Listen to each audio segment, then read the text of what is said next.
राज्य में हार को जीत की एक दुआ मिल गई, तपन मौसम में ठंडी हवा मिल गई। आप आने से श्रीमान जी यूं लगा जैसे तकलीफ को कुछ दुआ मिल गई। अब मैं आज के कार्यक्रम के मुख्य अतिथि परम आदरणीय श्रीमान कैलाश जी चौधरी जी, केंद्रीय राज्य मंत्री कृषि एवं किसान कल्याण, भारत सरकार से अनुरोध करता हूं कि इस प्रोग्राम के लिए बनाई गई ई बुक ऑफ एब्स्ट्रैक्ट का विमोचन करें।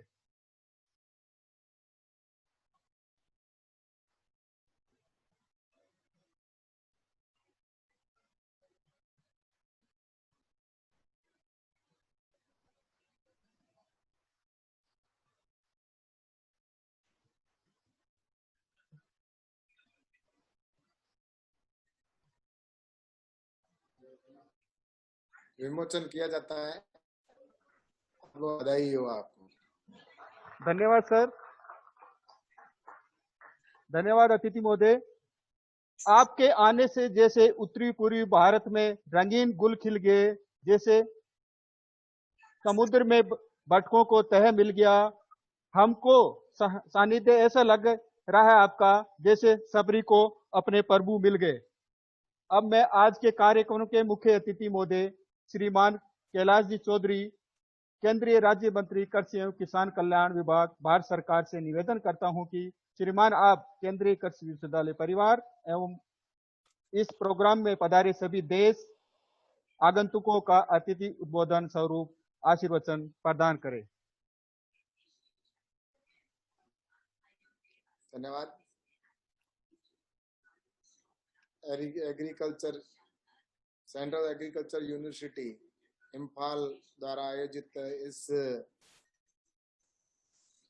आज के कार्यक्रम में हमारे बीच में उपस्थित आज के इस कार्यक्रम में विशेष जिनका अभी हमने उद्बोधन सुना, हमारे वाइस चांसलर माननीय प्रेमजीत सिंह जी, और हमारे बीच में विराजमान हमारे डायरेक्टर IARI माननीय AK सिंह जी, और हमारे इंदिरा जी डीन यूनिवर्सिटी इम्फाल, और हमारे श्री राम सिंह जी कछवा, और हमारे बीच में विराजमान हमारे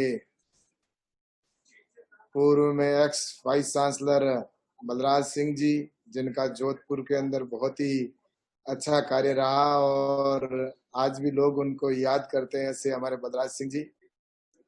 और इस कार्यक्रम में आयोजक हमारे सरवन जी आदर जी आज पगड़ी बांध कर आए, बहुत ही शानदार इनके जच रही है।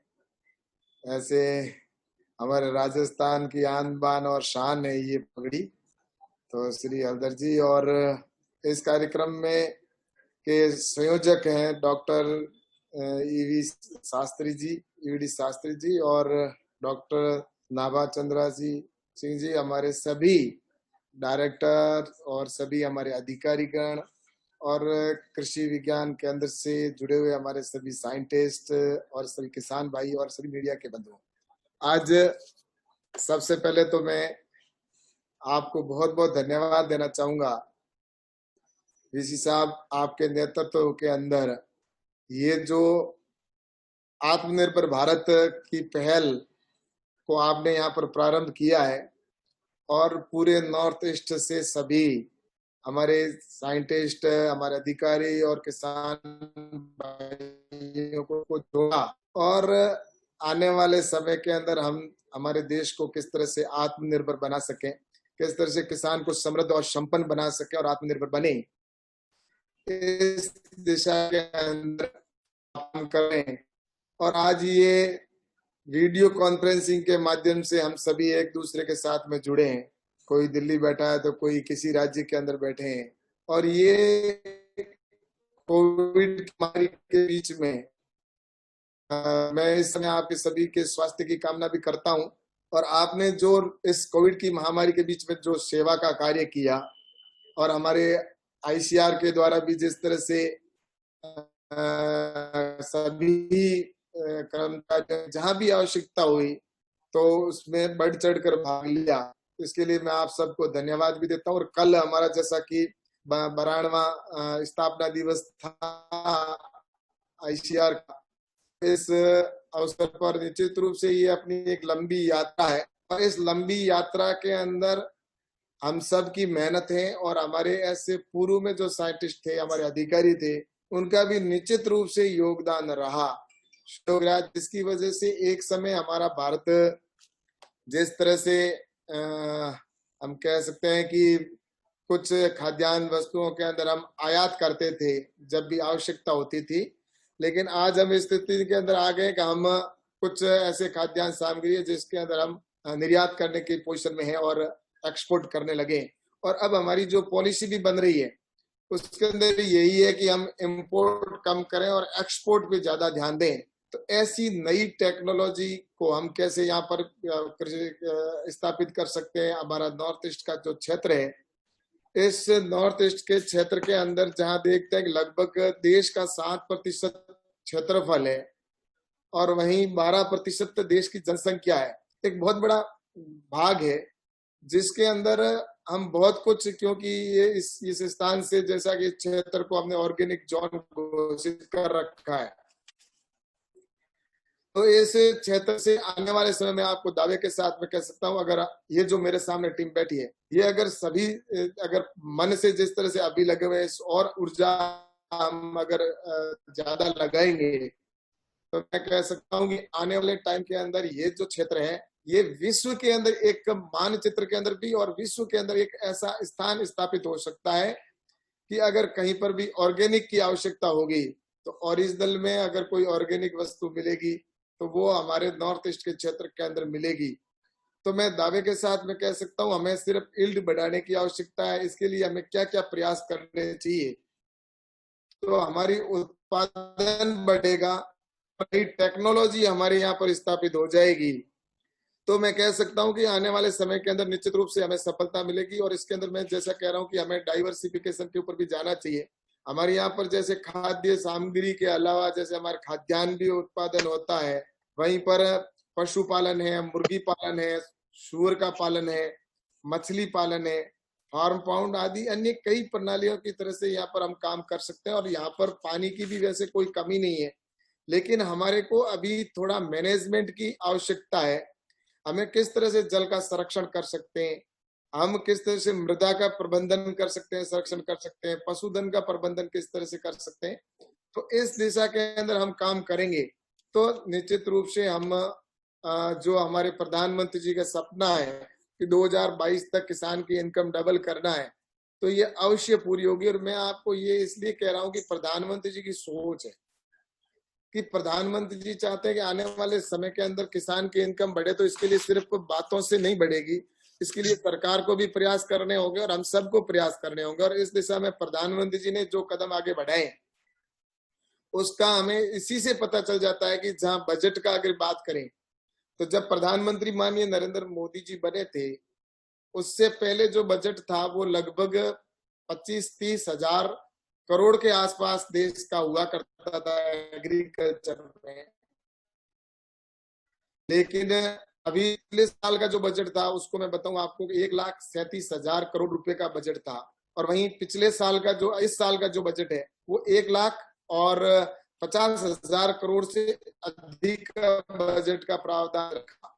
तो जहां पहले 5 साल के अंदर जितना बजट होता था उतना तो अब 1 साल के अंदर ही बजट का प्रावधान कर दिया। वहीं पर 75,000 करोड़ रुपए है वो सिर्फ किसान सम्मान निधि के तौर पर किसान को डायरेक्ट बेनिफिट मिलता है, सम्मान निधि के तौर पर दिया जाता है। तो इसका ये साफ लगता है कि प्रधानमंत्री जी की जिस तरह की सोच है उस काम को हमें आगे बढ़ाना है। और हमारे क्षेत्र के अंदर मैं आपको बताऊं जैसे परंपरागत कृषि विकास योजना है, इसको हम जिस तरह से काम कर रहे हैं निश्चित रूप से इसमें आप सबको मैं बधाई देना चाहता हूं कि आप बहुत अच्छी तरीके से काम कर रहे हैं। लेकिन जैसा वहां पर कस्टम हायरिंग सेंटर भी हमारे बहुत काफी स्थापित हुए हैं, मैं खुद जाके आया 3-4 स्टेट के अंदर और वो अच्छी तरह से काम कर रहे हैं। और फार्मर फर्स्ट का जो प्रोग्राम है वो भी बहुत ही एक अच्छा प्रोग्राम है, इसको हमें थोड़ा बढ़ावा देना चाहिए, क्योंकि ये जो फार्मर फर्स्ट का जो प्रोग्राम है उसके अंदर भी हम उसको ऐसा सहयोग करेंगे तो निश्चित रूप से उसको एक मॉडल के रूप में स्थापित करेंगे तो उसमें युवाओं को रोजगार, मतलब वहां पर एक अच्छा दूसरे लोग भी उसको देखने के लिए आएंगे। वहीं पर हमारी आर्या योजना है, उस आर्या योजना के अंदर भी हमारे जो युवा हैं उनको नई वहां पर ट्रेनिंग देकर किस तरह से उसको उद्योग के अंदर उसको आगे बढ़ा सकते हैं, कि उसको ट्रेनिंग देंगे कि इस तरह से, इस उत्पादन से, इस तरह प्रोसेसिंग यूनिट लगाकर हम इससे अधिक इनकम कमा सकते हैं। इस दिशा के अंदर भी काम कर सकते हैं। और mission on organic value chain development का तो कार्यक्रम हम बहुत ही बेहतर तरीके से अपने इस नॉर्थ ईस्ट के क्षेत्र में कर सकते हैं। मेरा गांव मेरा गौरव है, ये तो योजना हमारे हर डिस्ट्रिक्ट के अंदर अपन ने 2 गांव ले ही रखे हैं, उसके अंदर काम कर रहे हैं। ये सारी योजनाएं आप सबको पता है। और इसके अंदर मेरा तो यही है कि इंटीग्रेटेड फार्मिंग का जैसा मैंने विषय पर चर्चा किया, ये एक अच्छा हम कर सकते हैं कि एक ही जगह पर हम एक मॉडल के रूप में हर गांव के अंदर अगर एक इंटीग्रेटेड फार्मिंग का मॉडल बन जाता है तो दूसरे किसान भी उसको देखकर स्थापित कर सकते हैं। और मैं सोचता हूं कि हमारे जो कृषि विज्ञान केंद्र है उनको हम और मजबूत करने की आवश्यकता है। तो कृषि विज्ञान केंद्र में जो हमारे जो है साइंटिस्ट है, वो अगर जैसा कि एक डिस्ट्रिक्ट के अंदर हमने 2 गांव को गोद लिया है, इसी तरह हम हमारे ऐसे कई प्रोग्रेसिव फार्मर हैं जो हर गांव के अंदर, या अपने को कम से कम एक ब्लॉक के अंदर एक किसान ऐसा मिल सकता है जो इस दिशा में काम कर सकता है। मैं मेघालय में गया था तो मुझे अच्छा लगा। मैं एक गांव के अंदर जाकर देखा, वहां पर पूरा उसका सेटअप किसान का एक ही जगह पर, उसने मुर्गी पालन का भी था, फिशरीज का भी वहीं पर था उसके, और हॉर्टिकल्चर भी था, बाकी सारे पशुपालन का भी उसने वहीं पर कर रखा था। और ये एक मॉडल था, और जिसको वहां पर काफी किसान आए थे और उन्होंने किसानों ने कहा कि हम भी इसी तरह से करने का प्रयास कर रहे हैं। तो अगर ऐसा एक ब्लॉक के अंदर भी एक मॉडल अगर हम स्थापित कर लेंगे तो उस मॉडल को देखने के लिए लोग बाहर से आकर और निश्चित रूप से उसका लाभ लेंगे। मैं तो ये कहना चाहता हूं कि किसान मेहनत कश होता है, उसको सिर्फ गाइड करने की आवश्यकता है, और अपने पास में ज्ञान है और उस ज्ञान को हम किसान तक कैसे पहुंचा सकते हैं, तो इस दिशा के अंदर हम काम करेंगे। मशीनरीकरण के अंदर नई टेक्नोलॉजी की मशीनें हमारे कई आई भी है, और नई तकनीकी की मशीन हमारे अगर हम उपयोग में लेंगे हमारे वहां पर, और इसमें हमारे विभाग के द्वारा भी नई टेक्नोलॉजी की मशीनें आ रही है, उनको हम बढ़ावा दें, अधिक से अधिक किसान को सुविधाजनक काम करें। क्योंकि किसान काम करता है लेकिन उसको लगता है कि ये मेहनत का काम है, इसलिए इस कृषि के अंदर किसान रुचि लेता। फिर उसके बाद जो उसका युवा है वो उसको देखकर उसको छोड़ के नौकरी की तलाश में जाता है। अगर वो एकदम सरल हो जाएगा कि उसको अगर आसानी से काम कर सकता है, खेत के अंदर कटाई आसानी से हो सकती है, अगर मशीन के द्वारा, उसकी बुआई मशीन के द्वारा आसानी से हो सकती है, तो जो नया युवा है वो भी इसको आसानी से कर सकेगा। और लाभ तभी किसान का बेटा है वो कृषि करेगा जब वो किसान को उसमें लाभ दिखेगा। अगर मान लो मैं कह रहा हूं कि किसान को अगर उसमें फसल के अंदर लाभ नहीं है और वो हमेशा मांगता ही रहे, अगर कोई भी है कि वो कर्जदार है, उसको बेटे को भी पढ़ा रहा है तो वो कर्ज लेके पढ़ा रहा है, अगर उसके सुबह और शाम वो किसी उधार या इधर उधर कर्ज लाकर अपना घर चलाता है, तो उसका बेटा अगर पढ़ भी जाएगा तो पढ़ा होगा, लेकिन उसको नई टेक्नोलॉजी की जानकारी भी हो जाएगी, लेकिन उसको अंत में ऐसा ही लगेगा कि ये मैंने अगर खेती की तो मेरे पिताजी की तरह मुझे भी करीब ही रहना पड़ेगा। और अगर उसके पिताजी ने अच्छी टेक्नोलॉजी को स्थापित करके और उसने अगर 2 रुपए कमा लिए तो उसका बेटा भी चाहेगा कि वो उसकी खेती के अंदर रहे। तो इसके लिए जो हमारे प्रधानमंत्री जी ने जो आत्मनिर्भर भारत के लिए जो प्रधानमंत्री जी ने अभी काम किए हैं, उन योजनाओं को हमें नीचे तक पहुंचाने की आवश्यकता है। और मैं आपको ये सारी चीजें इसलिए कह रहा हूं कि आत्मनिर्भर भारत बनाना है तो सबसे पहले भारत के किसान को आत्मनिर्भर बनाएंगे, तभी हमारा गांव आत्मनिर्भर बनेगा। जब गांव आत्मनिर्भर बनेगा तभी देश आत्मनिर्भर बनेगा। तो इसके लिए जो प्रधानमंत्री जी ने 10,000 एफपीओ बनाने का लक्ष्य लिया है और 10,000 फार्मर प्रोड्यूसर ऑर्गेनाइजेशन में दावे के साथ में कहता हूं कि अगर गांवों के अंदर स्थापित हो गए तो दुनिया की कोई ताकत हमारे किस देश को आत्मनिर्भर बनाने से नहीं रोक सकती। लेकिन उन किसानों को गाइड करने की हमारी जिम्मेवारी रहेगी, क्योंकि किसान को एफपीओ तो बना देगा लेकिन उसको गाइड करने के लिए सरकार की ओर से वैसे हमने प्रावधान किया, एक एजेंसी है जिसको एजेंसी हम रखेंगे सीडीबीओ, वो उनको 3 साल तक गाइड करेंगे। लेकिन मेरा कहना है कि हमारे कृषि विभाग के अधिकारी भी उनको अगर गाइड करेंगे तो वो एफपीओ अपने फूड प्रोसेसिंग यूनिट भी स्थापित कर पाएंगे। तो इस दिशा के अंदर काम कर रहे हैं और एफपीओ के बारे में मैं बाद में जानकारी आपको दूंगा। लेकिन अभी जो नवाचार किए गए हैं उसके अंदर हमें स्वयं को जानकारी होनी चाहिए और किसानों को भी हमें इस बारे में बताना चाहिए कि जैसा कि अभी किसान के लिए सबसे बड़ा काम हुआ है, किसानों के चेहरों पर खुशियां हैं। और मैं अभी आपको बताऊं कि जो पहले किसान को बांध के रखा था, किसान अपने उत्पादन को बेचता था तो वो सिर्फ अपने मंडी के अंदर बेचता था और मंडी से बाहर वो नहीं बेच सकता था। तो अब मंडी से बाहर किसान बेच सकता है, दूसरे राज्य के अंदर भी बेच सकता है और बाहर का व्यापारी भी यहाँ आकर बेच सकता है। तो उसे किसान को अब पूरे देश के अंदर किसी भी मार्केट के अंदर वो अधिक रेट जहाँ भी मिलेगी वहां पर बेच सकेगा। तो ये एक पहली बार किसान को आजादी मिली है। मैं कल हमारे कोई एग्रीकल्चर के ही बड़े अधिकारी थे, रिटायरमेंट हो गए। मैं कल जर्मनी से वो किसी एक कार्यक्रम में मेरे साथ जुड़े थे, तो वो कह रहे थे कि मैं आईएएस था और एग्रीकल्चर के विभाग के अंदर ही मैं सर्विस करता था, कौन से पोस्ट मुझे अब याद नहीं है। उन्होंने कहा कि मैं अभी सेवानिवृत्त हो चुका हूँ, रिटायर्ड हो चुका हूँ, अभी मैं जर्मनी के अंदर हूँ और वहां पर भी मैं इसी तरह सेवा कर रहा हूँ। लेकिन मैं उस समय कई बार मैंने कहा था, प्रधानमंत्री जी तक जाकर हमने बात की थी कि ये किसान को मंडियों से फ्री करें, बाहर जहाँ उसको उचित रेट मिले वहां पर वो बेच सकता है। लेकिन किसी ने भी हमारी उस समय नहीं सुनी। लेकिन मेरा सपना वो साकार अब हुआ है, प्रधानमंत्री नरेंद्र मोदी जी ने किया कि अगर आपकी कभी बात हो मोदी जी से तो आप जरूर धन्यवाद देना। मैंने कहा पूरा देश उनको धन्यवाद दे रहा है। तो ऐसा निर्णय इस समय में लिया गया कि अब वो और बिना टैक्स के वो बेच सकता है, बिना मंडी टैक्स, कोई टैक्स नहीं लगेगा। तो इस तरह से मंडी के बाहर पहली बार किसान को आजाद किया गया, ये चीज भी है। दूसरा एक हम कॉन्ट्रैक्ट फार्मिंग ला रहे हैं, ये बात भी हमें किसानों को बतानी है।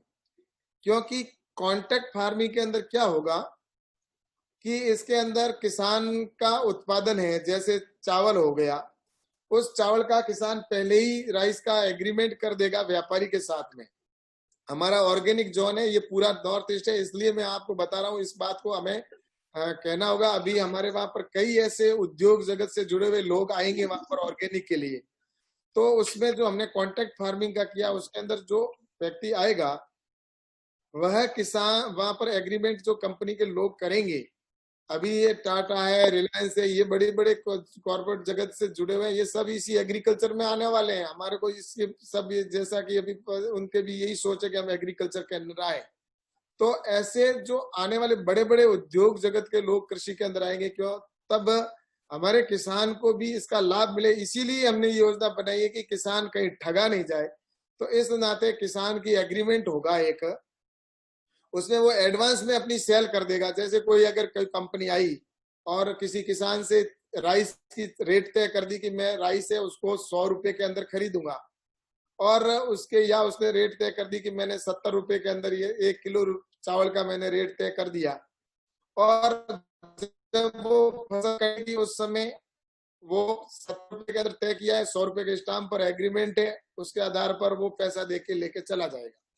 और अगर रेट मान लो डाउन हो गई और रेट आ गई 30 रुपए 40 रुपए और 30-40 हो गई, तो व्यापारी का मन बदल जाता है। अगर वो उसका एग्रीमेंट के ऊपर वो अपना उत्पादन परचेज नहीं करता है, अगर राइस परचेज नहीं करेगा, तो उस व्यापारी के खिलाफ एक्शन होगा, कार्रवाई होगी, जेल भी होगी, और उसके बाद में उसको मुआवजा भी देना पड़ेगा। ये हमने नए गाइडलाइन के अंदर उसको नया प्रावधान किया है। वहीं पर दूसरा हमने इसमें ये संशोधन किया कि अगर रेट बढ़कर मान लो उसने 70 रुपए के अंदर एग्रीमेंट किया और रेट अगर 100 रुपए हो जाती है या 120 रुपए या 150 रुपए अगर राइस की रेट हो गई, तो उस समय में किसान का मन बदल सकता है और किसान चाहता है कि मेरे को मेरे पड़ोस के अंदर जो दूसरा व्यापारी है वो रेट मुझे ज्यादा दे रहा है।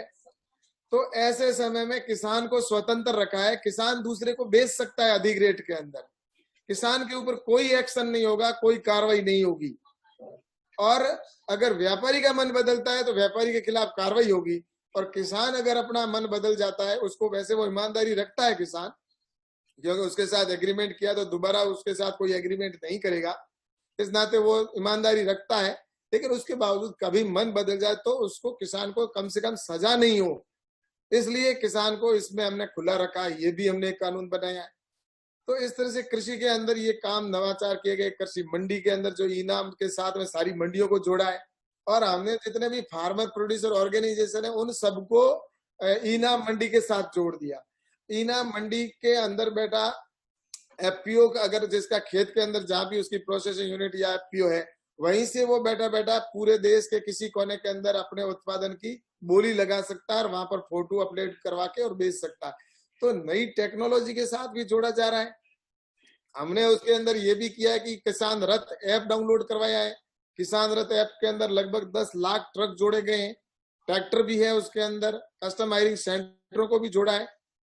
तो ये नए उसके साथ जुड़े गए। जिस तरह से ओला और उबर का सिस्टम है, उसी तरह अगर किसी किसान को ट्रक की आवश्यकता है तो उसके ऊपर डाउनलोड करेगा, तो उसके बाद में उसके पास में नजदीकी जो भी 50-100 ट्रकें होंगी उनके पास मैसेज जाएगा, और उसके बाद में जो किसान को अच्छी रेट लगेगी उसके ऊपर वो क्लिक करेगा तो ट्रक उसके पास पहुंच जाएगी। तो इस तरह से किसान को हाईटेक करने की भी कोशिश की जा रही है। सीधा सम्मान निधि का अगर अकाउंट के माध्यम से पैसा दिया जा रहा है, लेकिन कुल मिलाकर किसान को मजबूत करना जरूरी है। नहीं तो देखो, मैं तो ये कहता हूँ, कई सरकार किसानों को कहती है कि संपूर्ण कर्जा माफ कर देंगे, लेकिन कोई करता है नहीं करता वो अलग चीज है। लेकिन मैं तो ये कहता हूँ, किसान कर्जदार बने ही क्यों? किसान आत्मनिर्भर बनने का जब सपना देखा है, प्रधानमंत्री ने तय किया, हम सब ने संकल्प लिया, आज की जो बैठक है इसके अंदर भी हमने यही लिया है, तो निश्चित रूप से किसान को आत्मनिर्भर बनेगा। उस समय किसान कर्ज लेने वाला नहीं, कर्ज देने वाला बने। इसलिए जो एफपीओ है उसके अंदर जो गाइडलाइन है उसको आप सबके पास में होनी चाहिए। और इसकी जो एफपीओ की गाइडलाइन है वो अभी हमने 4-5 दिन पहले इसको लॉन्च किया है, और वो गाइडलाइन लगभग सब जगह पहुंच गई है। उसके अंदर किसानों को 300, जैसे आपके नॉर्थ ईस्ट का क्षेत्र है,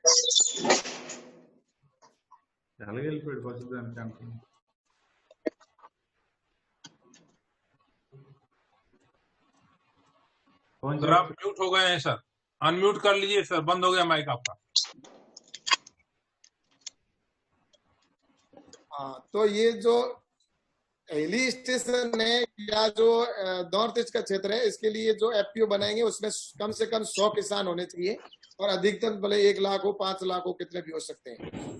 और दूसरे जो क्षेत्र है उसके लिए, मैदानी क्षेत्र है, उनके लिए 300 किसानों का कम से कम होना है, तभी रजिस्ट्रेशन होगा।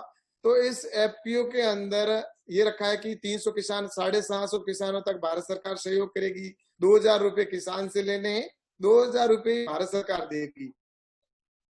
तो 750 किसान हो जाएंगे, तब 750 किसानों तक भारत सरकार उसको 15 लाख रुपए किसानों के हो जाएंगे, और 15 लाख ही भारत सरकार सहयोग करेगी। ये इक्विटी ग्रांट के तौर पर भारत सरकार 15 लाख रुपए उस एफपीओ को देगी। तो ये एक इसके एफपीओ को सहयोग करने के लिए होगा। और इसके अलावा भी एफपीओ को 18 लाख रुपए भारत सरकार और देगी, जिसमें एफपीओ का किराया, उसका रेंट है, ऑफिस रेंट है, टेलीफोन बिल है, बिजली का बिल है, या उसके कंप्यूटर का पैसा लगेगा, वो सारा मिलेगा। एक व्यक्ति को 40,000 रुपए सैलरी जो उसका सीए होगा उसको, सीईओ को मिलेगा। और इवन 40,000 रुपए जो कंप्यूटर इसको रजिस्ट्रेशन फीस है वो भी भारत सरकार देगी। तो ये एक एफपीओ के लिए व्यवस्था। किसके साथ ही जो उसकी प्रोसेसिंग यूनिट, अगर वो ग्रुप लगाना चाहेगा अपने, अगर वो अपने उस जगह पर प्रोसेसिंग यूनिट अगर सब मिलकर लगाते हैं, तो उसके अंदर जितना भी पैसा होगा, 2 करोड़ 5 करोड़ की जो प्रोसेसिंग यूनिट लगेगी, उतना पैसा भारत सरकार देगी। और उसमें 33% की सब्सिडी का प्रावधान रखा गया है, 2 करोड़ की बैंक गारंटी का भी प्रावधान किया गया है। ये सारा होने के बाद में, जैसा मैंने पहले जिक्र किया था, सीबीबीओ जो इनके ऊपर 10-15 एफपीओ के ऊपर एक सीबीबीओ बनेगा, और वो सीबीबीओ इनको 3 साल तक ट्रेनिंग देगा, इनको कैसे मार्केटिंग करनी है, कहाँ पर बेचना है, कैसे उत्पादन करना है, इन सारी चीजों की जानकारी देता रहेगा, ताकि सीबीबीओ, ताकि एफपीओ कोई फेल नहीं हो।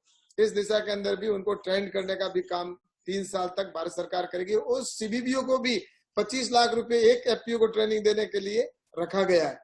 तो इस तरह से भारत सरकार की ओर से निरंतर प्रयास किए जा रहे हैं। जो आत्मनिर्भर भारत अभियान के तहत जो 20 लाख करोड़ रुपए प्रधानमंत्री जी ने दिए हैं, उस 20 लाख करोड़ के अंदर जो लगभग 4 लाख करोड़ रुपए एग्रीकल्चर के ऊपर खर्च होगा, उसमें 1 लाख करोड़ रुपए एग्रीकल्चर इंफ्रास्ट्रक्चर के ऊपर खर्च होंगे।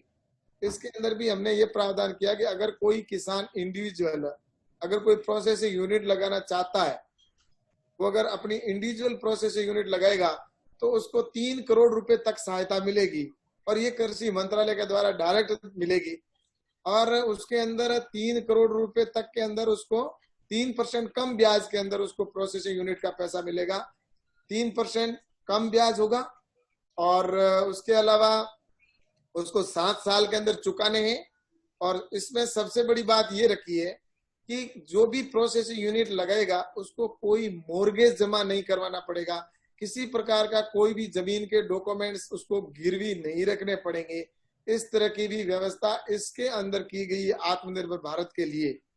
तो मेरा कहना है, और इसके अलावा अगर कोई एफपीओ या कोई इंडिविजुअल किसान है, अगर 5 प्रोसेसिंग यूनिट एक साथ एक ही जगह पर अगर वो लगाता है, एक ही स्थान पर अगर वो क्लस्टर के रूप में स्थापित करता है, तो 5 प्रोसेसिंग यूनिट और उसका अगर उसका पेमेंट उसका फिगर अगर जाता है 25 करोड़ तक, तो भारत सरकार 25 करोड़ तक उसको देगी, और उसमें भी 10 करोड़ की सब्सिडी का प्रावधान रखा है। तो मिलाकर मेरा यह कहना है कि इस तरह की योजना बनी, ये भी नीचे तक जाए, और हमारे नॉर्थ ईस्ट के क्षेत्र के किसान है वो अपने खुद के उत्पादन की खुद प्रोसेसिंग करें, खुद कोल्ड स्टोरेज वेयर हाउस बनाए। ये सारी जो है इसके अंदर कोल्ड स्टोरेज भी बना सकता है, वेयर हाउस भी एफपीओ में बना सकता है। तो किसी के भरोसे रहने की जरूरत नहीं है, वो स्वयं करे। और इसके लिए हमारे देश के अंदर ये जो किया गया है, इसके अंदर हमारी सबसे बड़ी भूमिका, जैसा आज का ये कार्यक्रम रखा है, इस कार्यक्रम से निश्चित रूप से हम सबको ये जानकारी जो मिली है नीचे तक जाएगी, तो किसान को अवश्य लाभ होगा। और जब किसान को लाभ होगा तभी हमारा सपना साकार होगा। हम सब मेहनत कर रहे हैं, पूरी कर रहे हैं, हम चाहते हैं कि देश आत्मनिर्भर बने। आज ये इतनी लंबी हमारी यात्रा हुई, इस यात्रा के अंदर हमने उस समय जब शुरू की थी, उस समय हरित क्रांति जब शुरू की तब हमारी क्या स्थिति थी, और आज हम इस स्थान पर पहुंचे। तो मैं ये सोचता हूँ कि आने वाले समय के अंदर भारत का मान सम्मान पूरे विश्व में बढ़े। तो इसके लिए जो हमने भारत सोने की चिड़िया बनेगा, विश्व गुरु बनेगा, ये हम बातें करते थे, लेकिन आज मैं देख सकता हूँ और कह सकता हूँ कि हम बहुत जल्दी अपने स्वयं की आंखों से देखेंगे, और वो आप सबके दम पर होने वाला है। तो मैं तो इतना ही कहकर अपनी बात को पूरी करूंगा कि हर किसी का भी इसका अंदर योगदान हो, सहयोग हो। इसलिए आज मैं पूरे हमारे आयोजनकर्ता और हमारे इम्फाल यूनिवर्सिटी और जितने भी जुड़े हुए हैं उन सबको मैं यही कहूंगा कि हम सबका योगदान होगा तभी भारत आत्मनिर्भर बनेगा। हर व्यक्ति का कहीं न कहीं योगदान होता है, कोई व्यक्ति का अधिक योगदान हो सकता है, किसी व्यक्ति का थोड़ा योगदान हो सकता है, लेकिन योगदान अवश्य हो। जब ये एक भविष्य में जब इतिहास लिखे उस समय की हमारा भी उस समय में योगदान था, जब भारत का इतिहास लिखा जा रहा था या उसके अंदर आत्मनिर्भर बन रहा था।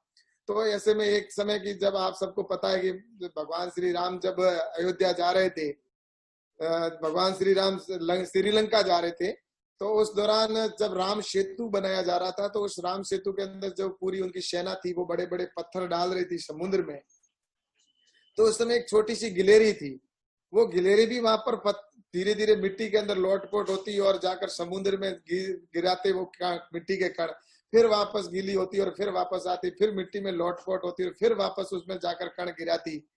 तब ये देख रही थी पूरे दिन का जो नजारा था, इसको देखकर बंदर सेना और दूसरी जो राम जी की सेना थी वो देखकर उस गिलेरी के ऊपर हंसने लगे और उससे कहा गिलेरी को कि तू क्यों परेशान हो रही है, तेरे इस छोटे से कणों से क्या फर्क पड़ जाएगा, इस राम सेतु के अंदर तो हम बड़े बड़े पत्थर डाल रहे हैं, उससे राम सेतु बनेगा। तब उस गिलेरी ने जो जवाब दिया था वो हम सबके लिए प्रेरणादायक है। उस गिलेरी ने कहा कि आप सोच रहे हो कि मैं क्या कर रही हूँ, इतने छोटे छोटे कण डालकर क्या मेरा इससे क्या होगा, लेकिन जब इस पुल का इतिहास लिखा जाएगा उस इतिहास के अंदर छोटी गिलेरी का भी योगदान था, ये इतिहास के पन्नों में लिखा जाएगा। तो ये एक आपसे कह सकता हूँ कि हम सबका योगदान अवश्य हो। और मैं तो ये कह सकता हूँ कि आज हमारा भारत तो आत्मनिर्भर कब का बन गया होता, लेकिन कुछ कारणवश आप जैसे लोग जिन्होंने वास्तव में देश को आगे बढ़ाने का संकल्प लिया है, ऐसे पहले हमारे राष्ट्रीयता हमारे अगर रही होती तो शायद हम कब का इसको अचीव कर सकते थे। मैं छोटा सा उदाहरण देकर अपनी बात को पूरी करूंगा कि जापान जो देश था, जापान 1945 के अंदर परमाणु बम गिरे, सब कुछ उसका खत्म हो गया, और 1947 के अंदर भारत आजाद हुआ, 2 साल का डिफरेंस था। लेकिन जापान ने इतनी तरक्की की कि आज जापान पूरे विश्व के अंदर जिस तरह से उसके मेड इन जापान लिखा हुआ वस्तु होती है तो उसको सबसे पहले हम लेते हैं, और उसके बाद में उसकी इतनी गुण, उसकी एक गारंटी की चीज हो गई। वहीं पर हमने जापान ने आज विश्व के अन्य देशों के अंदर जाकर इन्वेस्टमेंट कर रहा है। जापान हमारे हिंदुस्तान के अंदर आकर, जैसा कि बुलेट ट्रेन के अंदर भी उन्होंने पार्टनरशिप की, यहाँ कर इन्वेस्टमेंट कर रहा है और दूसरे देशों के अंदर इन्वेस्टमेंट कर रहा है। जापान हमसे छोटा है हर दृष्टि से, लेकिन जापान ने इतनी तरक्की की, लेकिन हिंदुस्तान ने इतनी तरक्की क्यों नहीं की? और इसके लिए मैं आपको कारण बताना चाहूंगा कि जापान के उस समय जो शासक थे, उनके अंदर राष्ट्रीयता थी, उन्होंने हर व्यक्ति के अंदर देशभक्ति को कूट कूट कर भरा।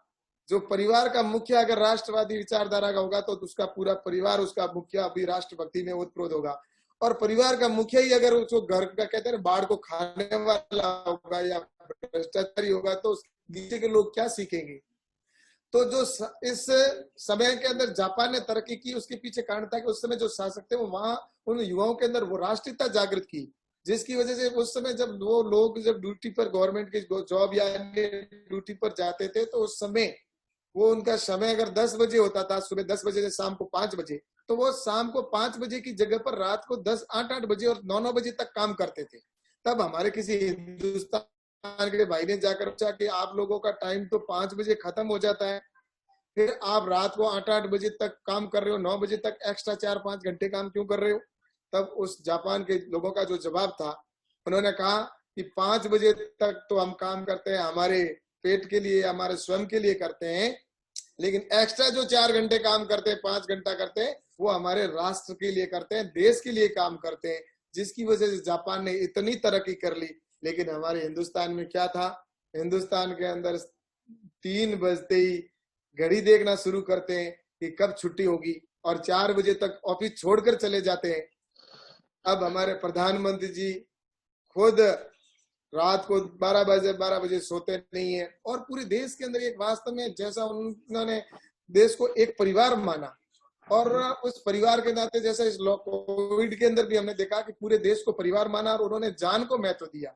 दूसरे देश के लोगों ने अर्थ को महत्व दिया। अमेरिका के अंदर कितने लोगों की जान चली गई, एक दिन के अंदर जेसीबी से गड्ढे खोदकर वहां पर लाशों को डाला गया, डेड बॉडी को डाला गया।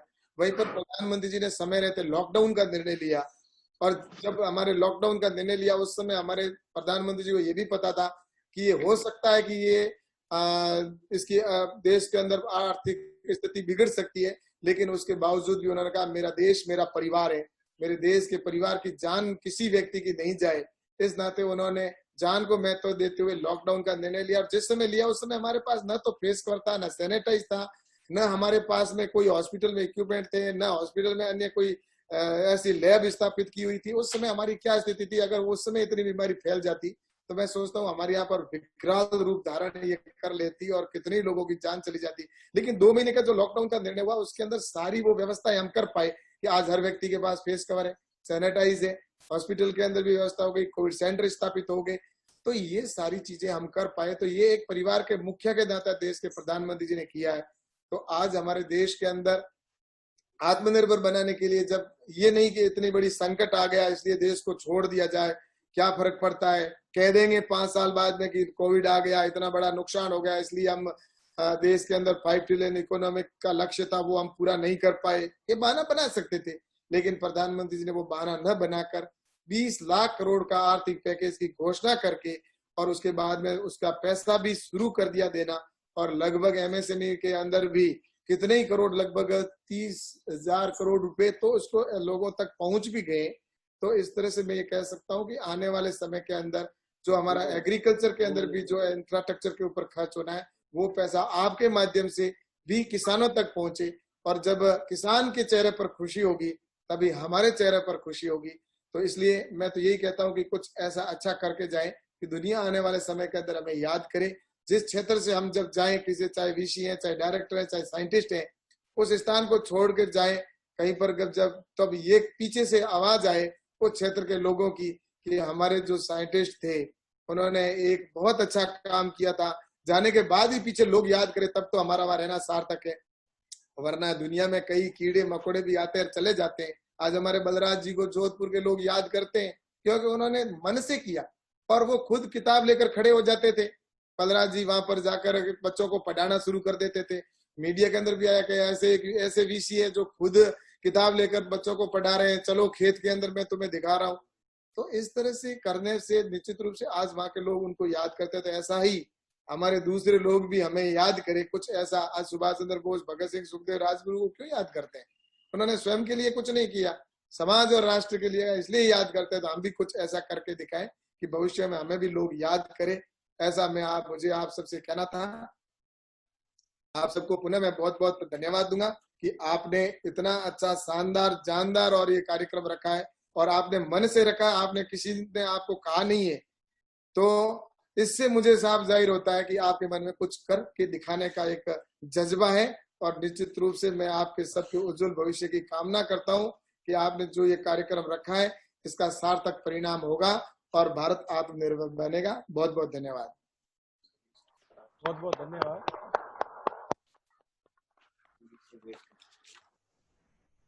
बहुत बहुत धन्यवाद मंत्री जी महोदय, जिन्होंने आपने सभी के बारे में और नॉर्थ ईस्ट के बारे में स्पेशल बताया। आपने बताया कि खाद्य जो इंपोर्ट करते हैं अपन, उसको कम किया जाए, एक्सपोर्ट है उसको बढ़ाया जाए। और आपने नॉर्थ ईस्ट के बारे में ऑर्गेनिक फार्मिंग, मैं आपको बताना चाहूंगा कि यहाँ पे ज्यादातर ऑर्गेनिक फार्मिंग ही करते हैं। और सबसे मेन, मैंने 4-5 महीने में लॉकडाउन में मेरा यही बीता, तो मैंने देखा कि यहाँ के लोगों को अगर उनका 6 महीने तक भी नॉर्थ ईस्ट का खाना या बाहर से सामान बंद कर दिया जाए तो वो कहीं जाएंगे नहीं, क्योंकि अपना सामान सब घर पे लगाते हैं। एक प्रोफेसर है, हमारे रजिस्ट्रार साहब है, वो घर पे अपना सब्जी लगा रखी है, पॉन्ड बना रखा है, फिशरीज रियरिंग कर रहे हैं, सारा, मतलब उनको मार्केट की जरूरत नहीं है। तो इस टाइप से आत्मनिर्भर है और यही जरूरी है। जब तक अपने घर का सामान अपन ने खाएंगे, विदेशों का ला करके खाएंगे तो वो परेशानी आएगी और इसी वजह से कोरोना जैसी बीमारियां आएगी। धन्यवाद।